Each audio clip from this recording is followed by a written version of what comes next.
Meus irmãos, abramos as nossas Bíblias no livro de Apocalipse. Hoje nós daremos continuidade à nossa série de estudos denominada Beleza do Fim. Estamos no capítulo 9 de Apocalipse. Hoje tentaremos caminhar dos versos 1 ao versículo 12. O quinto anjo, Apocalipse 9, versos de 1 a 12, tocou a trombeta e viu uma estrela caída do céu na terra, e foi-lhe dada a chave do poço do abismo.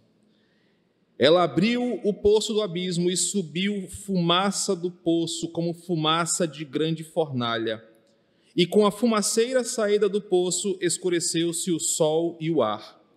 Também da fumaça saíram gafanhotos para a terra, e foi-lhes dado poder como o que tem os escorpiões da terra.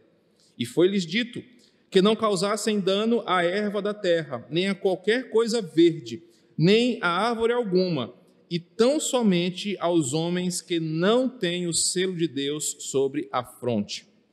Foi-lhes também dado que não os matassem, e sim que os atormentassem durante 5 meses. E o seu tormento era como o tormento de escorpião quando fere alguém. Naqueles dias os homens buscarão a morte e não a acharão. Também terão ardente desejo de morrer, mas a morte fugirá deles. O aspecto dos gafanhotos era semelhante a cavalos preparados para a peleja. Na sua cabeça havia como que coroas parecendo de ouro, e o seu rosto era como rosto de homens. Tinham também cabelos como cabelos de mulher, e os seus dentes como dentes de leão. Tinham couraças como couraças de ferro. O barulho que as suas asas faziam era como o barulho de carros de muitos cavalos quando correm à peleja. Tinham ainda cauda, como escorpiões, e ferrão. Na cauda tinham o poder de causar danos aos homens por 5 meses. E tinham sobre eles, como seu rei, o anjo do abismo, cujo nome em hebraico é Abaddon, e em grego Apolion. O primeiro ai passou, eis que depois dessas coisas vem ainda 2 ais. Hoje eu vou dar para vocês um enredo de um filme, que se você for um produtor autoral independente, pode fazer um curta-metragem aí legal. Enquanto o capítulo 8, nós aprendemos na semana passada, registra o resultado das 4 primeiras trombetas tocadas pelos 4 primeiros anjos. É um trava-língua aí, né? Esse capítulo inteiro vai mostrar apenas 2 trombetas que serão tocadas. Nós aprendemos que as 4 trombetas anteriores foram flagelos que atacaram os ímpios pelas causas naturais. Deus usou os elementos da natureza para punirem a própria criação. E é uma teoria que eu tenho desenvolvido com esta igreja e apresentado para vocês, que Deus usará elementos da natureza para a destruição do ímpio, tais como terremotos, maremotos, tsunamis, vulcões, e como nós vimos no capítulo passado, estrelas que caem do céu, meteoros, meteoritos, como que uma grande montanha, do versículo 10. As 4 trombetas, elas envolvem aspectos físicos em seus relatos. Mas nós terminamos o capítulo 8, no versículo 13, com um animal, uma águia, representando a criação não humana, dizendo que ainda viria um tormento pior sobre os ímpios. E agora, essas 2 trombetas do capítulo 9 envolvem não apenas aspectos físicos no corpo, mas envolvem aspectos emocionais e espirituais de tormento. Já não bastasse toda aquela destruição em massa que levará 1/3 dos ímpios a um sofrimento imediato e da terra também, o capítulo 9 vai nos dizer que essas trombetas vão descrever atividades demoníacas que serão soltas para atormentar os ímpios, não apenas no seu corpo, mas na sua emoção e no seu espírito. O que nós estamos prestes a perceber é uma descrição infernal de sofrimento para o ímpio no decorrer dessas 2 trombetas. Hoje, eu e você vamos estudar os acontecimentos decorrentes da quinta trombeta. Assim eu espero conseguir concluir. E nós vamos perceber de cara um detalhe. O capítulo 9, a unidade do verso 1 a 12, pode ser dividida assim. Dos versos 1 ao 6, o que vai acontecer após o toque da trombeta. Veja na sua Bíblia essa divisão bem clara. Dos versos 7 ao 12, João vai descrever o aspecto destes seres diabólicos responsáveis pelo tormento. Então você pode dividir o capítulo 9, a quinta trombeta, da seguinte forma: do verso 1 ao 6, o fato; do verso 7 a 12, quem vai fazer isso. Vamos mergulhar primeiramente no versículo 1 e o versículo 11 em paralelo. O texto diz que quando o anjo tocou a trombeta, João viu uma estrela caída que veio do céu e que agora estava na terra. Na semana passada eu falei para vocês que nós precisamos ter muita sensibilidade e uma perspicácia exegética. O que é isso? De saber quando o texto apresenta um elemento literal ou figurativo. A palavra usada por João aqui é a mesma que ele usou, por exemplo, no capítulo 8, versículo 11. A palavra estrela, astera, asterix, você conhece, significa literalmente um corpo celeste, algo que cai da terra, visivelmente físico, cai do céu para a terra. Entretanto, no capítulo 8, pelo próprio texto, nós entendemos que João está falando de um elemento físico, um corpo celeste com massa, aceleração e potência que se choca contra a terra. Aqui, João usa a mesma palavra, estrela, mas não mais para citar um elemento de corpo celeste. Ele está fazendo uso de uma linguagem figurada das antigas culturas ao redor da ilha de Patmos, que também chamavam de estrelas seres místicos animados com vida própria. E isso não é novidade na Bíblia. Por exemplo, no Antigo Testamento, nós vamos ver nos Salmos que eles dizem que as estrelas cantam, que Deus chama as estrelas pelo seu nome. Jó, capítulo 38, verso 7, pode projetar aí para nós? Jó 38, verso 7, fala que as estrelas travam batalhas. Então agora, no capítulo 9, diferente do capítulo 8, a estrela aqui não é um meteoro, não é um cometa, não é um meteorito, mas João faz a opção de chamar de estrela aqui um ser que tem racionalidade, que toma decisões, que tem uma atitude. Por isso que no versículo 1 é dito que foi lhe dada a chave do poço do abismo e essa estrela abriu o poço. Então ele não pode ser, isso é análise exegética da Escritura, um corpo celeste sem vida. Mas aqui a palavra estrela representa um ser com capacidade racional. No versículo 11, por isso que a conexão dos dois versículos, diz que essa estrela, o chamado anjo do abismo, tem até um nome próprio em duas línguas, em hebraico e grego. E por que isso? Eu vou já explicar quando chegarmos no versículo 11. O pano de fundo aqui parece ser Isaías capítulo 14, versos de 12 a 15. E eu queria que você abrisse a Bíblia nesse texto. Eu tentarei encerrar o estudo, irmãos, em 45 minutos. Eu prometi para mim mesmo, mas talvez eu não consiga. Peço sua paciência.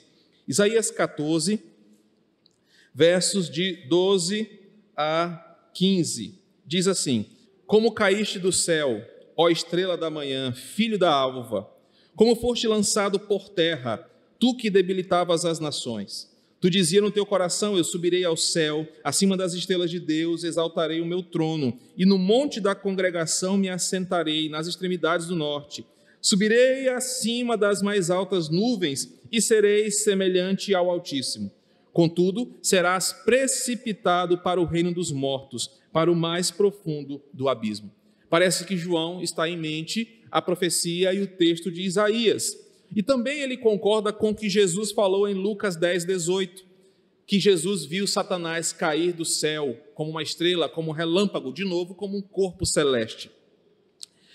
Essa explicação de João no capítulo 9, versículo 1, conectado ao versículo 11, mostra o seguinte: em um determinado momento da visão de João, João viu uma estrela, um ser celeste, que estava no céu, mas que foi lançado sobre a terra e recebeu uma função específica de, em determinado tempo, infligir punição aos ímpios e também ser chamado de rei sobre os gafanhotos demoníacos. O que João vê aqui foi a queda de um ser que, de acordo com o texto, é a própria queda de Lúcifer, que agora, nesse momento, lembrando que a igreja está no capítulo 7, eu e você não participaremos disso aqui. A punição é para o ímpio. Agora, este ser que caiu do céu, que foi lançado sobre o abismo, ele tem uma missão a cumprir. Agora, você irá atormentar aqueles a quem eu te dei a autoridade para fazer isso. Nós vamos falar hoje um pouco sobre o inferno, sobre o diabo, sobre opressão diabólica, e você vai ficar tranquilo, porque você vai perceber que até mesmo o diabo e estes seres aqui não estão soltos para fazer a sua vontade. Apocalipse capítulo 9 nos fala sobre soberania e confiança no Senhor. Observe que o versículo 1 diz que este ser que caiu sobre a terra, ele estava no céu. E a expressão usada aqui de céu na terra significa que ele habitava em um lugar e caiu para outro lugar, confirmando o que Isaías capítulo 14 nos disse. E a palavra do versículo 11, usada em hebraico, Abaddon, e em grego, Apolion, dizem sobre o caráter deste ser que caiu. A palavra Abaddon significa destruição, e a palavra Apolion significa destruidor. Então este ser, essa estrela que estava no céu e que caiu para a terra, tem como função executar uma missão que ele vai cumprir agora dos versos 1 ao 6, e o seu caráter é de destruição, morte e devastação. Observe que a essa estrela foi dada a chave do poço do abismo.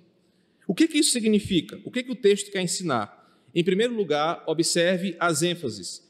Foi-lhe dada a chave do abismo. Ou seja, nada do que existe, nem mesmo esse abismo tenebroso e horrível que será aberto e de lá sairão coisas horrendas, foge do controle de Deus. É Deus quem fez, é Deus quem trancou, é Deus quem botou o cadeado e ficou com a chave, e Ele deu essa chave para quem Ele bem entendeu. Isso significa que toda a criação, tudo o que existe de belo ou de horrível como é isso aqui, está na mão do nosso Deus. Ninguém toma, ninguém cria, ninguém faz nada a não ser o próprio Senhor. Isso é uma verdade teológica que faz uma distinção entre uma boa teologia e uma má teologia. Queridos, nada fora criado fora da parte do Senhor. O diabo não criou nada. O diabo não é autoexistente. Nada que fora criado ou que existe de bom ou de ruim fugiu do controle do Senhor. Isso nos leva a uma percepção mais abrangente da vida. Às vezes a gente se priva de algumas coisas porque achamos que são coisas do diabo, achamos que são coisas que não são úteis, porque Deus não está naquela coisa. O pecado apenas desconfigurou, usou para o mal, mas Deus criou todas as coisas. E o versículo 1 diz que essa chave desse abismo foi lhe dada porque, literalmente, foi Deus quem criou e possui a autoridade. Observe também que esse poço do abismo é agora a residência dessa estrela caída.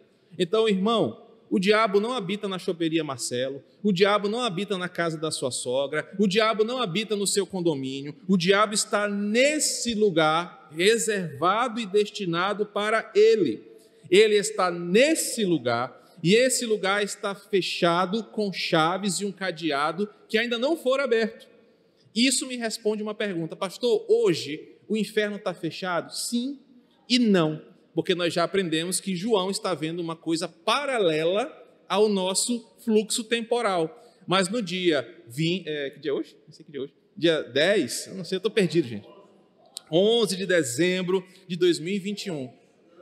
Eu estou doido, hoje eu estou 11 de julho de 2021, né? 2021. O inferno está fechado, porque o destino final e o propósito do inferno ainda não foi inaugurado. Então não adianta você mandar o seu chefe para o inferno, mandar aquela pessoa que você não gosta, vai para o inferno, ele vai chegar lá, vai bater na porta e vai estar fechado.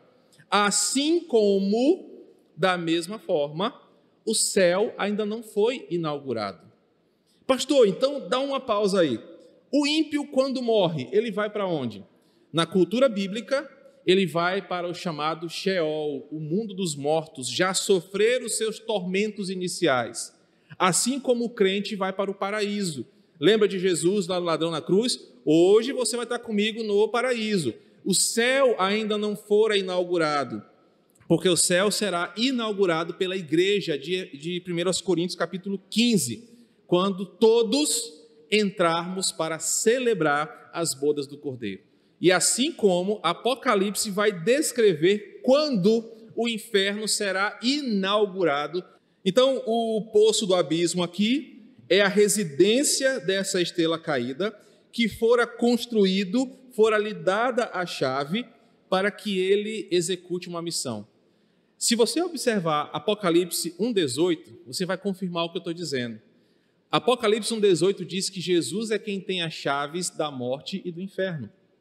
Ou seja, o diabo, ele não construiu nada para ele. Ele não conquistou porque ele era brabo ou valente, mas foi feito já com esse propósito. Isso explica uma outra coisa.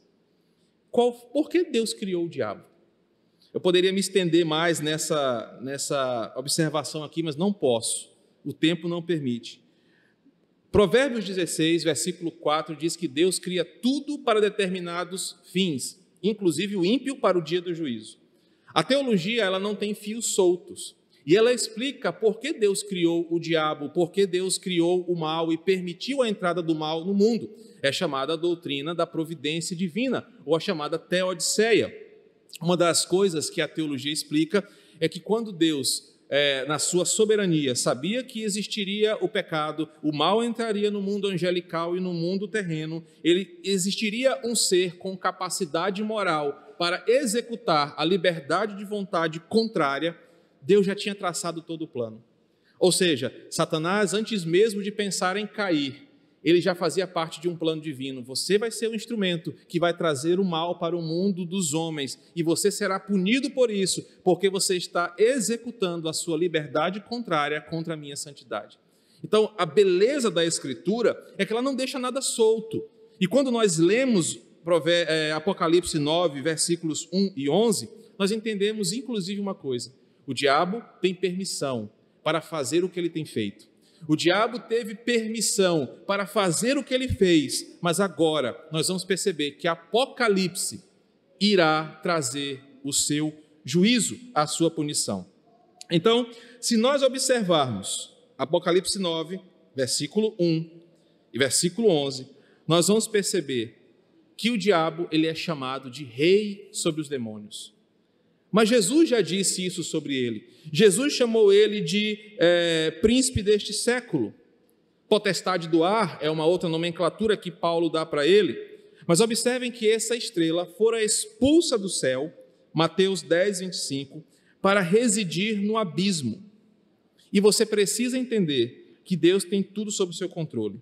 As atitudes do diabo, as opressões malignas, o que acontece de bom ou de ruim com cada um dos seus santos. Só existe um Senhor soberano, e a Bíblia diz com clareza: maior é o que está em nós do que o que está no mundo.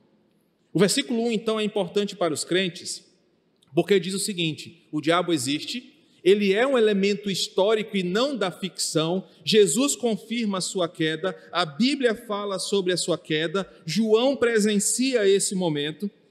E o versículo 1 também nos diz que dentro desse contexto, o diabo tem uma finalidade última: servir como instrumento de Deus para punir o ímpio.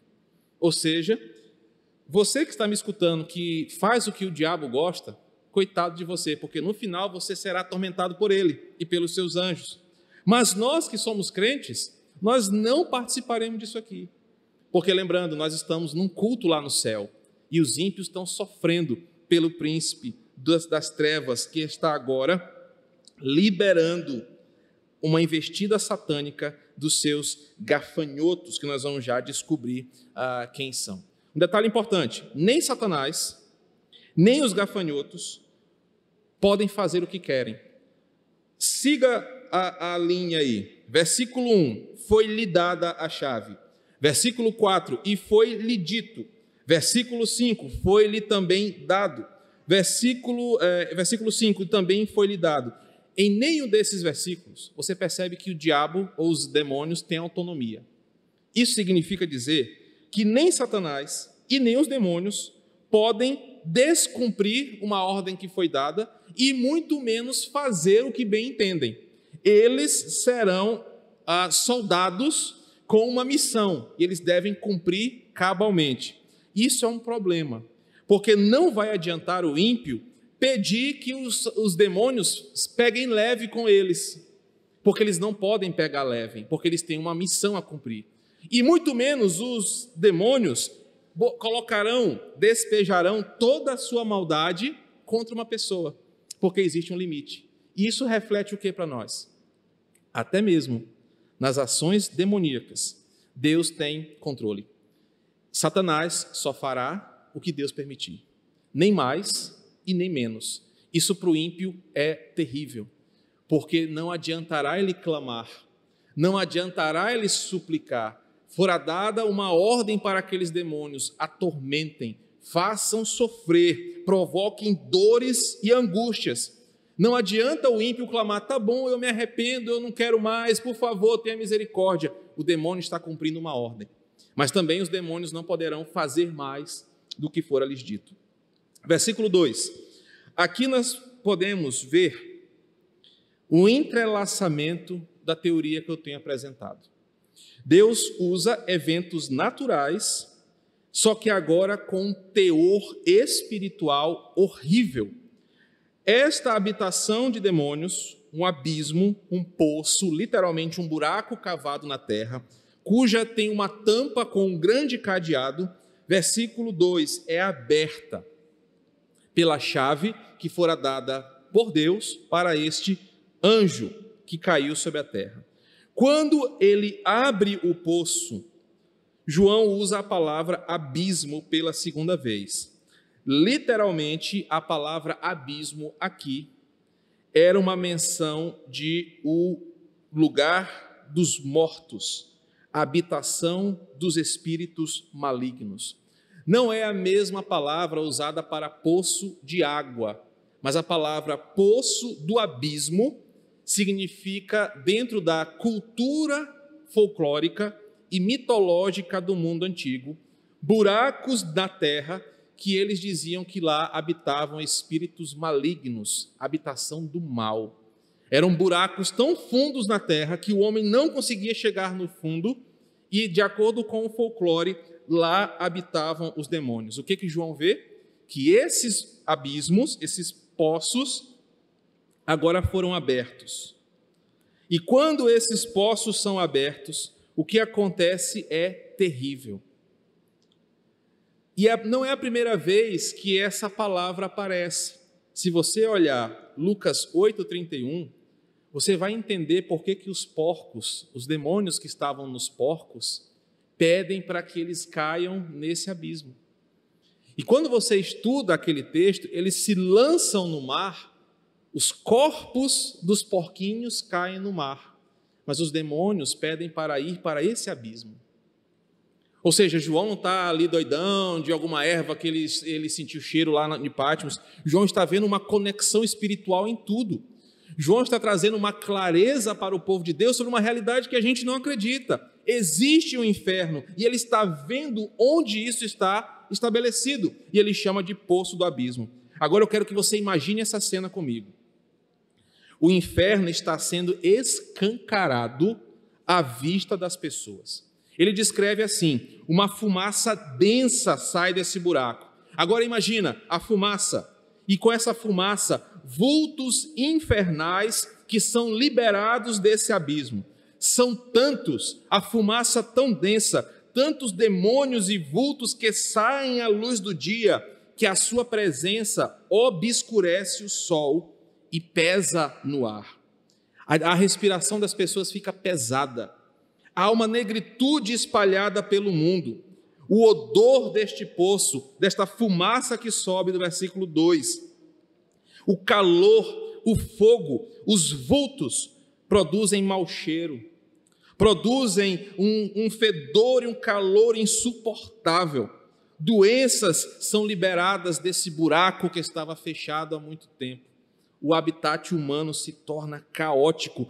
Tudo que entra em contato com essa fumaça passa a morrer e a sofrer. Imagina a cena, esse buraco sendo aberto, demônios sendo libertos, fumaça, mau cheiro, todo tipo de coisas horríveis saindo de lá. Não há mais luz, não há mais brilho, há apenas aquele peso espiritual. Essa semana eu conversava com meu pai sobre isso, sobre opressão maligna. O versículo 2 escancara o que é a opressão diabólica. Aquela presença, sabe? Tem aqueles crentes que são meio espírita, né? Que falam assim, estou sentindo uma presença ruim, uma coisa ruim. É isso aqui que está acontecendo. Há tantos demônios soltos, há tanta coisa ruim vinda desse abismo, que literalmente as pessoas veem e sentem o peso diabólico sobre elas. Um certo autor diz que a presença desses demônios é tão real, que não apenas você consegue vê-los, mas você consegue sentir o seu cheiro, sentir a sua presença. É algo horrível que está acontecendo aqui. A presença do mal será tão pesada que a forma que João descreve é uma densa nuvem que escurece física e espiritualmente o planeta Terra. Versículos 3 e 4 nos fazem um paralelo com a 8ª praga do Egito. No Egito antigo, na época do Êxodo capítulo 10, o mundo sentiu o poder devastador de uma nuvem de gafanhotos. Você lembra da 8ª praga? Só que aqui João faz uma comparação. Meu Deus, eu nunca vi tantas hostes malignas vindo de uma só vez. Aí ele lembra, eu já vi, nos campos de colheita, as nuvens de gafanhoto que vinham e devastavam as plantações. No Êxodo, ele lembra que os gafanhotos vinham sobre os egípcios e não sobre os israelitas. E aqui a mesma coisa, ele compara o volume desses seres, essa nuvem de demônios ou legiões, com a 8ª praga, que vieram sobre os egípcios, e aqui vindo só sobre os ímpios, e eram tão numerosos como uma nuvem de gafanhoto que trazia as pragas que Israel conhecia no Antigo Testamento. Então, se você achava que os gafanhotos aqui eram gafanhotos gigantes, igual eu já presenciei isso numa igreja, não são gafanhotos, é uma figura de linguagem. Ele está dizendo, eles são tão numerosos, são tão devastadores e são tão letais como a nuvem de gafanhotos do Êxodo capítulo 10, mas não são gafanhotos, são demônios. Observe novamente o versículo 4. Foi-lhes dito. Fique tranquilo, porque essa expressão está aí para nos assegurar que por mais que tais seres sejam horríveis, nós vamos ver quem eles são do versículo 7 em diante, e por mais tenebrosos que eles sejam, ainda assim eles só fazem e só têm o poder que lhes foi dado. Meus irmãos, o versículo 4, 3 e 4, devem amedrontar o ímpio, mas não o crente. E essa é a intenção de João aqui. O ímpio está tão encrencado, que estes seres se levantarão contra ele com um poder atormentador. Mas a Bíblia diz o seguinte, que nós temos um general de guerra, que o Senhor é o nosso escudo e fortaleza, que maior é o que está em nós do que o que está no mundo, e que esses seres existem porque eles foram criados por aquele que é o nosso Pai. Eles foram criados e comandados para fazerem o que devem fazer por aquele que disse que nos ama e que não cairá um fio da nossa cabeça se não for da sua vontade. O versículo 3 e 4 é para o cristão uma confirmação do seguinte: nem mesmo o mais poderoso demônio que exista no inferno pode tocar na vida de um crente se não for a vontade do Senhor.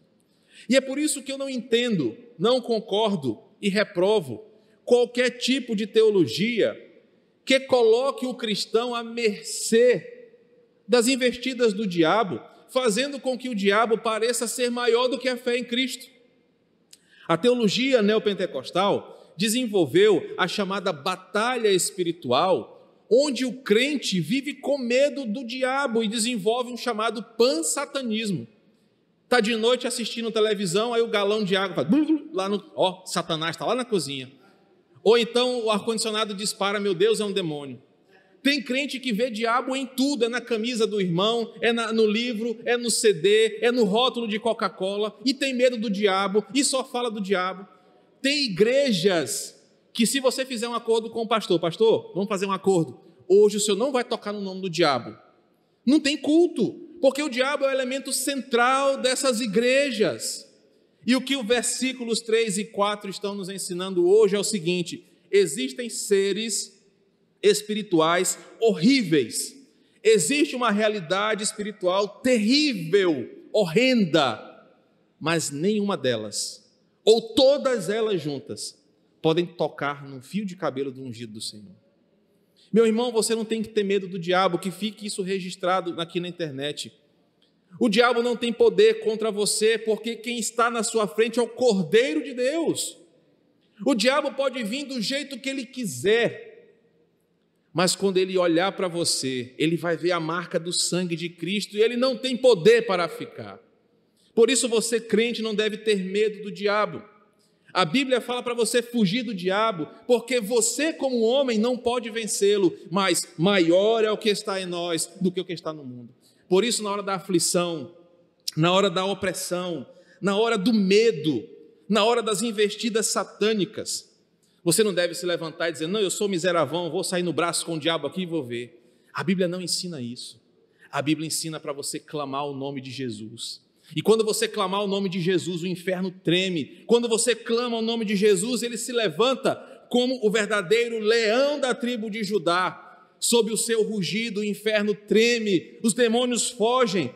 E ele diz, você é meu e ninguém toca em você. Essa é a verdade para o crente. E esse texto está ensinando o seguinte, você que está me ouvindo, que não é de Cristo, esses seres espirituais horríveis, tenebrosos, vão atormentar você. Mas se você está em Cristo, você está protegido, nada pode lhe tocar. O versículo então nos mostra que podemos afirmar sem medo que os gafanhotos aqui são apenas figurados, mas as suas investidas trarão dores físicas, intensas e sofrimento emocional. Por isso a comparação com o escorpião. Não pensa que aqui João está detalhando, ele não é um biólogo e analisou a qualidade do veneno, o tamanho do esporão, mas ele está dizendo o seguinte, na ilha de Patmos, um detalhe importante, muitos que estavam presos morriam por picadas de escorpiões e sofriam muito. A conexão do autor com a realidade é interessante. E João via companheiros seus de cela sendo picados por escorpião e alguns sofrendo até a morte. E ele compara o tormento que esses demônios trarão para os homens serão intensos, profundos, como os escorpiões da terra. Se ele tivesse um outro tipo de comparação, ele faria, mas ele fala como um sofrimento de escorpião. Só que, observem, é autorizado por Deus, versículo 4, para atacar tão somente os homens que não têm o selo de Deus sobre a fronte. Onde o cristão vai estar diante disso tudo? Nós estamos no capítulo 7, diante do Cordeiro. Não haverá mais choro, nem sofrimento, mas enquanto isso o ímpio está sofrendo intensamente. Versículo 5, de novo a ênfase, foi-lhe dado para que não matassem, e sim os atormentassem durante 5 meses.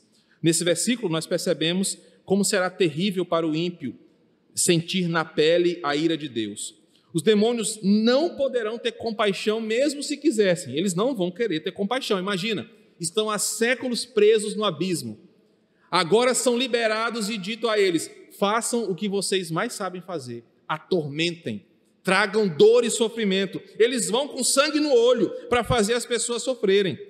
Nenhuma dor será suficiente para eles. Nenhum sofrimento será o bastante. Quanto mais eles fizerem, mais eles serão satisfeitos. Serão tormentos de todas as áreas, física, espiritual, emocional. Entretanto, para deixar claro que tais demônios não são livres para fazer o que bem entendem, Deus diz: não matem. Isso mostra que Deus tem misericórdia mesmo no juízo. Não matem. Por quê? Eles não estão à ordem de vocês. Eu é que determino o fim da vida. Isso é um aprendizado fantástico para nós. A vida só acaba com a ordem de Deus e não com o diabo. Por isso, querido, aprenda uma coisa: não é o diabo que tirou a vida de fulano. Gente, David, desviou da igreja, o diabo levou a vida de David. Não! Satanás não tem poder de tirar a vida de ninguém se não for dada a ordem por Deus. Leia o livro de Jó. Um monte de crente imaturo: o diabo levou aquele cara. Não! O diabo foi apenas um instrumento de Deus para punir aquela pessoa. O diabo não tem poder para dar vida. O diabo não tem poder para tirar a vida. Por isso, o folclore místico da teologia misturada com o sincretismo religioso, uma umbanda misturada com o evangelho, isso não existe. Meu irmão, macumba não pega de crente, porque o diabo não tem poder de fazer nada se não for pela vontade de Deus. Tem crente que vê um despacho na rua, dá a volta. Uma vez eu tirei R$100 num negócio de macumba, foi o dinheiro mais fácil que eu ganhei na minha vida. Pastor, você vai pegar, mas rapaz, está no chão dando bobeira, não tem dono. Crente tem medo de macumba, crente tem medo de espírita. Que diabo de crente você é? Que fé é essa que você exerce? Nós não devemos ter medo dessas coisas. Observem que Satanás não tem poder de tirar a vida de ninguém, sem que Deus assim determine, por causa dos seus propósitos eternos. Entretanto, até os demônios são supervisionados na sua maldade. Imagina que tem um diabinho lá, o diabinho está com dó, está vendo lá, o vascaíno lá, o flamenguista está sofrendo muito. Aí ele fica com dó: rapaz, esse cara já está sofrendo, eu vou aliviar. Aí vem a voz: não, você não pode aliviar, a ordem foi: atormente ele por 5 meses. Bem, o que são esses 5 meses? Possivelmente, João está fazendo menção ao intervalo entre o plantio e a colheita, que era quando as pragas de gafanhotos vinham sobre a plantação. Era o terror do agricultor: meu Deus, se nessa fase aqui a praga de gafanhoto vier, vai destruir a lavoura. E eram 5 meses. Então, João está dizendo: esses demônios virão em um tempo fechado de sofrimento para a humanidade. O versículo 6 fecha essa primeira divisão do capítulo com uma advertência sobre o que João percebeu durante esse tempo que ele viu o tormento dos demônios. Observe o versículo 6. Os efeitos dos ataques que virão sobre os ímpios vão lembrá-los de uma coisa: nenhuma idolatria, nenhuma teoria, nenhum socorro que eles têm vão ajudá-los nesse momento. Os demônios vão achá-los onde eles estiverem. Capítulo 6 mostra isso. Eles vão entrar nas cavernas, eles vão se espalhar, mas lá chegará essa tormenta. Ninguém poderá fugir desse tormento. E eles estão sentindo só o começo. É o início do juízo de Deus, separado do perdão e da esperança. Eles vão estar tão desesperados, e o seu tormento será tamanho, que eles vão desejar a morte, por mais terrível que a morte seja, mas a morte será negada. Cara, que loucura. Uma comparação é um homem com febre. O homem está com febre 37,6, já está pedindo a morte: Senhor, me leva que eu não aguento esse sofrimento. Imagina isso aqui. O sofrimento, o tormento, o ímpio desejando morrer, mas isso vai ser negado. Os próprios demônios não permitirão sequer que eles cometam suicídio. Uma pergunta, seria assim: o cara está sofrendo, ele tem uma arma na casa dele, ele vai dar um tiro na cabeça e ele morre. Aqui, os demônios não permitirão que os homens se suicidem. Olha que loucura que vai ser esse mundo. A pessoa vai querer morrer, mas não vai. Eu vou fazer greve de fome. Aí vai ter um demônio que vai dizer: abre a boca, miserável, come, tu não vai morrer de fome. O mundo será um lugar horrível. O tempo ali é de viver intensamente dor, sofrimento. É um clima de terror espiritual. Perceba o que está acontecendo no versículo 6. Há uma opressão lá fora. É um clima de terror espiritual, emocional, gritos de demônios, barulhos infernais, nós vamos ver isso. Imagina você estar fechado, os demônios batendo na janela para você não descansar. Imagina você sair na rua, é grito, é barulho, é desespero, é dor física, é ódio, é choro, é ranger de dentes. É o caos. Os demônios, disse um comentarista bíblico, sem poder matar uma pessoa, eles vão ter prazer em castigar continuamente cada um dos ímpios. Cara, que doideira. Já que eles não podem matar, eles vão fazer o seguinte: eu vou castigar você devagarinho, mas vai ser pior do que você morrer. O povo vai sofrer níveis de sofrimento e tortura ao nível jamais imaginado por nenhum ser humano. O ambiente será horrível. Assim será o toque da quinta trombeta. A partir de agora, versículos 7 ao 11, eu vou correr um pouquinho mais, João vai descrever como são esses seres, como ele os viu. Perceba, versículos de 7 a 9, João toma emprestado o texto de Joel capítulo 2, quando Joel fala de uma praga de gafanhotos que destrói tudo ao seu caminho. Assim como essa densa nuvem de gafanhotos, que acaba em minutos com uma plantação, os demônios libertos do abismo em grande número e voracidade vão igual loucos para atacar os ímpios. Gente, imagina a cena, a loucura que vai ser isso. Ele fala que esses demônios estão vestidos, preparados para a batalha. E aqui é um ponto interessante.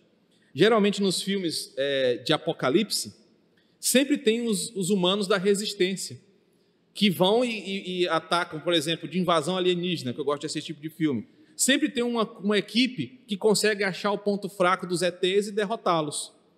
Só que aqui João fala o seguinte: eles têm uma couraça de ferro, eles estão vestidos para a batalha, versículo 7, não tem pontos fracos. Nenhum ser humano poderá derrotá-los. Nenhum ímpio poderá derrotar estes seres malignos que saem do abismo. Eles têm coroas na sua cabeça, simbolizando que eles não são qualquer coisa, são poderosos. E a semelhança com o rosto humano do versículo 7 mostra que a sua natureza demoníaca está ali para falar, agredir verbalmente e emocionalmente as pessoas. Por isso que eles têm cabelos de mulheres, versículo 8. Por isso que ele tem dentes como leões. Eles vão falar, eles vão oprimir, eles vão ofender, eles vão zombar. Sabe o que eu imagino? Aqui é só uma imaginação minha. Aí o ímpio está sofrendo um ataque. E de repente a mãe do ímpio foi aquela irmã piedosa que a vida inteira falou: meu filho, procura Jesus. Ele: que nada, mãe, quando eu estiver velho eu vou procurar. Meu filho, volta para Jesus. Que nada, isso é só besteira. No meio desse sofrimento, esse ímpio lembra. E aí o diabo, os demônios com faces humanas, quando ele começa a orar, o próprio demônio zombando dele: agora, meu filho, agora não adianta mais. Imagina o que vai ser para um demônio olhar na cara de um cidadão desse e falar: agora, papai, já era. Agora não dá mais certo. Os demônios zombadores, os demônios escarnecendo. Agora imagina o que ele diz, versículo 9: o barulho ensurdecedor das muitas asas. Tamanhas são as nuvens, as legiões, que o barulho das asas batendo umas contra as outras causa sofrimento emocional. Esses dias, só uma parte que eu estou terminando, de tanta tensão que a gente fica quando tem um parente hospitalizado, que você não pode desligar o celular, né? Você sempre imagina que qualquer hora o telefone pode tocar. O telefone começava a dar o toque, a gente já fica desesperado, já, né? Você sabe como é que é isso, o telefone toca, meu Deus, o telefone está tocando. Imagina você ficar ouvindo o tempo inteiro o barulho e sabendo que do lado de fora da sua casa os demônios estão rodeando, você fica num estado de tensão o tempo todo, ninguém vai dormir, ninguém vai aliviar a mente, é todo o tempo estressado, tenso. O versículo 10 termina a terrível descrição, repetindo o versículo 5. Esses demônios vão causar estrago que o mundo não provou igual. Esses demônios causarão um estrago de dor e sofrimento ao mundo dos ímpios por causa da sua desobediência. E o versículo 11 realmente revela quem é o chefe. Eu não vou dar uma aula sobre o diabo hoje, mas fico devendo isso à igreja do Quatraque conhecer a realidade bíblica do diabo. Mas aqui no versículo 11, o anjo que domina sobre os demais é apresentado com mais detalhes. João vê aquele que é maioral entre os demônios, a ponto de ser rei sobre eles. Depois você pergunta para Nayara Vale, para Sara, que são da área do meio ambiente aí, gafanhotos não têm reis de verdade, eles não seguem um líder. Jó já fala sobre isso. Mas os demônios aqui têm um rei. E esse rei sobre os gafanhotos é quem Jesus denominou o príncipe deste mundo. Paulo chamou de potestade do ar. Aqui fica claro para nós que a estrela caída é Satanás e não qualquer outro demônio. Ele é chamado aqui por dois nomes, Apolion e Abaddon.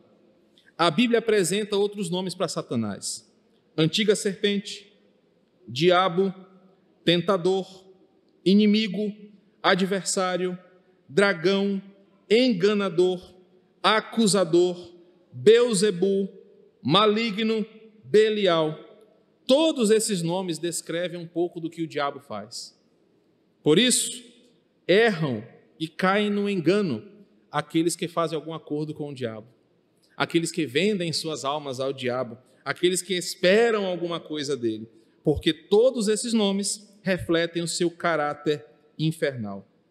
Entretanto, note mais uma vez que mesmo esse ser tenebroso, no versículo 1, recebeu ordens de Deus, ele está debaixo da mão de Deus. O que esse texto nos ensina? Que por mais que pareça muito sofrimento, nós estaremos isentos, mas para o ímpio, o sofrimento apenas começou. Por isso que o versículo 12 existe um lembrete: esse foi só o primeiro ai, ainda tem outros dois. Ou seja, os dias do ímpio aqui, depois que Deus decidir atender a oração do quinto selo, quando o juízo final estiver chegando, será de sofrimento em larga escala. Que aplicações essa unidade nos ensinou hoje? Primeiro, essa unidade nos ensinou como Deus tem poder para usar toda a criação, inclusive Satanás e seus demônios, para fazer a sua vontade. Tudo Deus determinou com um propósito. Provérbios 6, de 1 a 4. Essa unidade nos ensina sobre a importância de nós estudarmos claramente a Bíblia, para que você não saia daí falando besteira. Olha, então vai ter uns gafanhotos gigantes, como é que é? Tipo Black Kamen Rider, aquelas coisas. Não, aqui são figuras de linguagem. Aqui nós precisamos ter a consciência de que estudar a Bíblia seriamente nos leva a entender o que está acontecendo na Bíblia. E a última lição desta unidade é mostrar a severidade do juízo de Deus sobre o ímpio. Querido, eu não consegui talvez passar a intensidade com que é isso aqui, mas será algo terrível se eu fosse você que não é cristão. Eu atenderia ao alerta da Escritura: arrependei-vos e crede no Evangelho, para que você seja poupado do juízo que virá sobre a vida do ímpio. Ainda terão outros 2 ais, versículo 12, que trarão ainda mais sofrimento para o ímpio. Vamos orar e assim encerrar nossa escola dominical. Querido Senhor, as verdades hoje apresentadas no capítulo 9 de Apocalipse não causam medo na igreja, mas deviam causar desespero ao ímpio, por saber que o destino deles está determinado em sofrimento e tormento. Por isso queremos começar esta oração agradecendo: Senhor, obrigado porque o Senhor nos livrou de laços infernais como esse. Em Cristo Jesus nós fomos salvos e protegidos de tamanha tragédia que acontecerá sobre o ímpio no final de todas as coisas. Obrigado porque em Cristo nós fomos salvos e das tuas poderosas mãos ninguém nos tira. E como disse o próprio apóstolo João na sua primeira carta, o maligno não nos toca. porque nós somos teus, e mesmo que o inferno inteiro se levante contra nós, ao clamar o nome de Jesus, nome sobre todo nome, do Rei dos Reis, Senhor dos Senhores, todo o joelho se dobra, todo o inferno estremece, porque maior é o que está em nós do que o que está no mundo. Senhor, que esta palavra da manhã, além de nos chamar para essa verdade do fim, nos incentive a pregar para as pessoas, para que elas tenham as escamas dos olhos arrancadas e vejam o sofrido fim do ímpio, mas a beleza do fim do cristão salvo em Jesus Cristo. Que esses estudos sejam aplicados na nossa vida, sabendo da tua soberania, do teu poder e da realidade das coisas. Nos dá um bom almoço agora em família, um descanso no dia do Senhor, para voltarmos a cultuar ao teu nome hoje à noite como igreja tua, e que possamos aproveitar o dia de hoje para oração, adoração, descanso, louvor e servirmos aos nossos irmãos em amor fraternal. Que a graça do nosso Senhor Jesus, o amor de Deus nosso Pai e a comunhão do Espírito Santo do Senhor estejam com todos nós hoje e sempre. Amém.